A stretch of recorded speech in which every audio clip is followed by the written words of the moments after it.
Welcome back, everyone, to another Sakura Succubus 3 with this is episode 8, I believe so. If you want to support this channel, please don't be shy in hitting that subscribe button, like, comment, or watch my other videos. Other than that, well, thank you for being here. Let's start the game.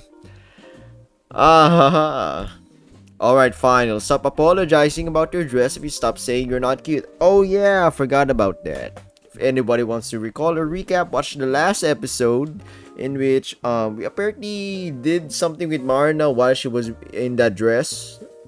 Can't really disclose what happened, but something happened, which the dress got all messy and sticky and sweaty. So yeah. Alright, fine, it's a deal. Oh, my throat is killing me. Marna holds out her hand. I take it in my own and we shake on this agreement. There, now we've made a verbal contract.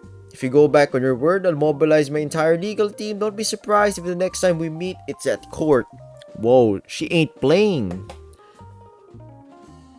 At court? But I don't have that sort of money. You'd bankrupt me. Then you'd best not... Oh, sorry. Then you'd best not renege... Is it renege? Renege on our agreement. Everybody wins. Marna smiles thinly in the same style I suspect she does when cinching complex business deals.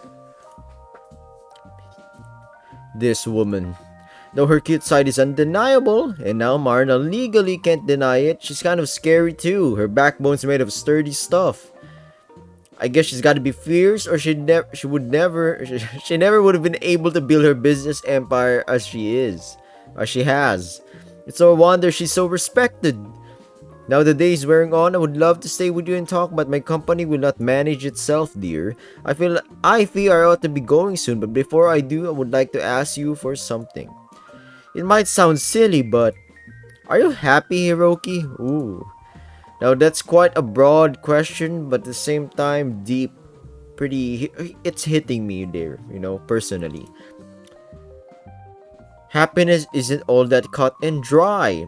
It entails a lot of things, from one's job satisfaction to their finances to their familiar relationships to their friendships. Exactly.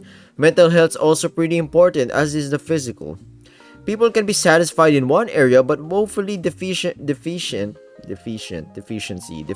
the other. Happiness comes and goes in unpredictable patterns. It's even more erratic than the migratory paths of birds and fish. For a long while, I don't think I was very pleased with any aspect of my life. I lived in a tumble-down apartment, I had a long commitment to work, and I felt like my boss never really valued me. I rarely spoke to my parents, I had a few friends, and I didn't have a girlfriend. The only real relationship I had was with my desk, my laptop, and my camera. It was kind of miserable, not gonna lie. But things have changed so much since I met Ayu, then Marina. I still live in a crowded apartment, I still have a tiring commute to work, and I still didn't like my boss all that much, but these issues don't wear on me the way they did before. If I had to stop and think about it seriously, then yeah. I return Marina's query with a smile. I am happy and I know I owe a good chunk of that to you. Your influence has opened up a lot of doors in my life. I really can't thank you enough. You're welcome, dear. Marina shrugs off my thanks as though she hasn't done anything all that amazing.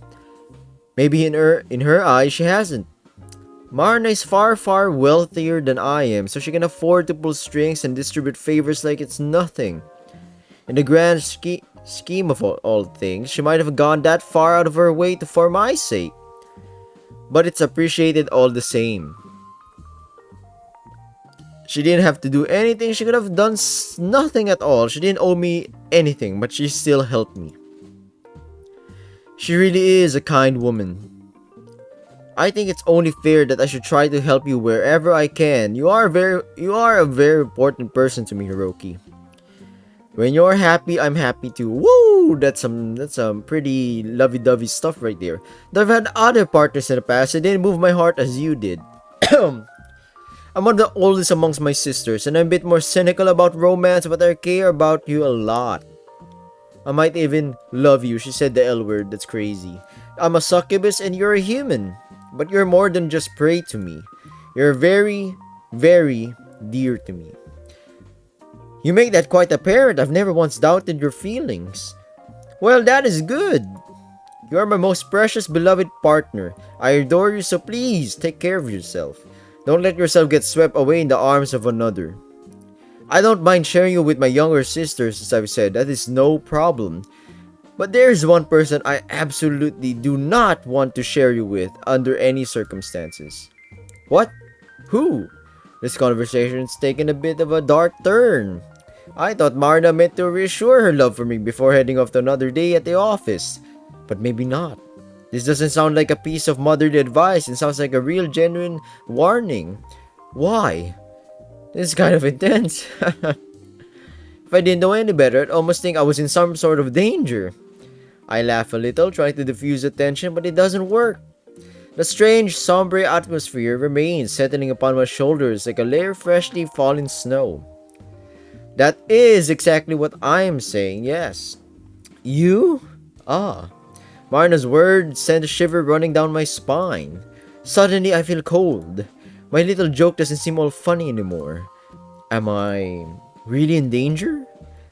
Well, I can't say for certain. There's a chance I'm overacting a bit, but Hifumi had some business with Lady Yui a week prior, so she had to return to the Succubus realm for a brief spell. Have you heard about Lady Yui, Hiroki? Yeah, I have. Hifumi told me about her. She told me Yui rules over all the succubi, and Hifumi, acts as her advisor. That is indeed correct. Lady Yui is rather young. As far as rulers go, she wasn't supposed to ascend to the throne. That should have been Hifumi's job, but she abdicated.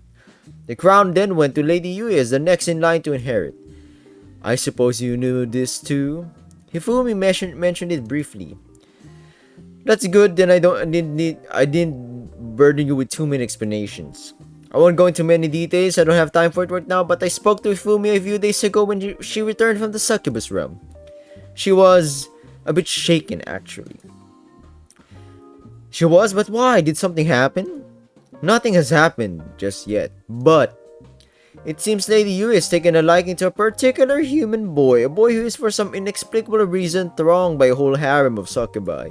It shouldn't take you too long to guess who this boy might be. Ah, must be a handsome one, whoever is this person talking to. Well, after hearing all that, there's only one person it could be, of course. It's gotta be, I don't know, Leonardo DiCaprio, right? You mean, I gestured towards myself? Wow, Hiroki, the scrawny little bastard. Damn. Clever boy, I knew you'd work it out. It's not like it was my great mystery, but isn't this kind of weird? Why would a succubus princess be interested in me? I'm not that special. How can you say that when you have ensnared the heart of 5 succubi already? Clearly, you must exactly, Hiroki. What the flip? He's like a dense MC. He's denser than a white dwarf star. It's very rare for one man to attract the attention of so many succubi. And it's rare for one man to withstand the brunt of one succubus passion, let alone 5. Thinking about it in such terms, it's to be expected Lady Yui would take an interest in you at some point. I was foolish for not considering it. So this Lady Yui, has she been keeping tabs on me or something? Marna nods. As Lady Yui needs to manage the succubus realm, she doesn't often leave it. But we succubi have ways of observing the human world from our own. From what I have gathered, Lady Yui has been watching you for quite some time. For all I know, she might even be watching you right now. We should be none the wiser. Ah. I glanced around the hotel room, suddenly paranoid. I never considered the possibility of being observed before. It simply hadn't occurred to me. Now Marna's planted the idea in my mind. However, I can't shake it. My skin prickles. I feel uneasy. Was Lady Yui watching me that one evening when I was with Ayu and Hazel?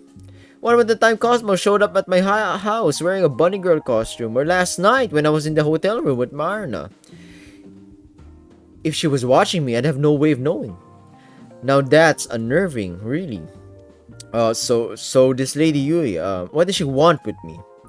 Of that, I am not certain. It's possible she means only to watch you to see what will happen. But if Fumi was concerned, she might try to make your acquaintance here in the human world.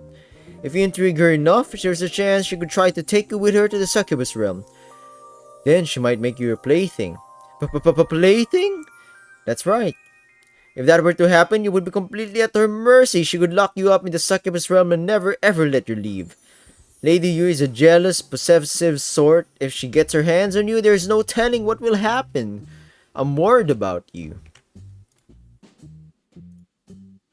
So please, stay safe. Don't let your guard down. Don't trust her. I love you a lot, Hiroki. Marina's eyes bore into mine. They look very intense and serious. I'd be heartbroken if Yui stole you from me. Oh, that's nice. That's cute. Cutesy wootsy wobsy lubsy. The train rattles around me as I make my way back home.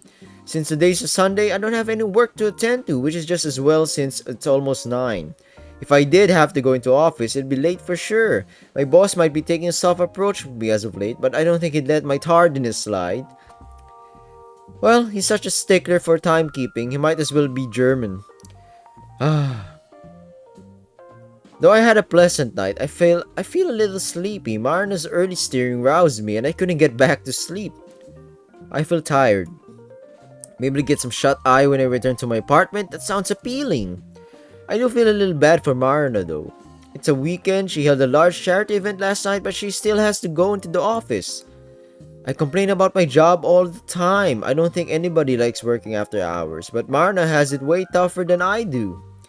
She's very impressive in all sorts of ways. I hope I was able to relieve her of at least some of her heavy burdens that night. Though I did inadvertently create a whole new problem by sullying her expensive dress. She told me not to apologize on pain of legal action, but I still feel kinda bad about it. I've never been in a position to ruin a 3 million yen dress before. The idea might sound cathartic, but in practice it's not that much fun. Their dress isn't the only thing weighing on my mind either. The train rounds a corner, my head bumps against the wall and I wince. I can't stop thinking about what Marina said this morning. According to her, the ruler of all succubi has her eye on me. I'm not sure what that entails exactly, but could be good, could be bad, could be ugly, who knows. If you intrigue her enough, there's a chance she could try to take you with her to the Succubus realm to make her newest plaything. Could that really happen? Sounds like a storyline lifted straight from a light novel, the sorts with the long, unwieldy titles you see in the bookstore stealing shelf space from the classics my high school English teachers love like Dazai and Mishima.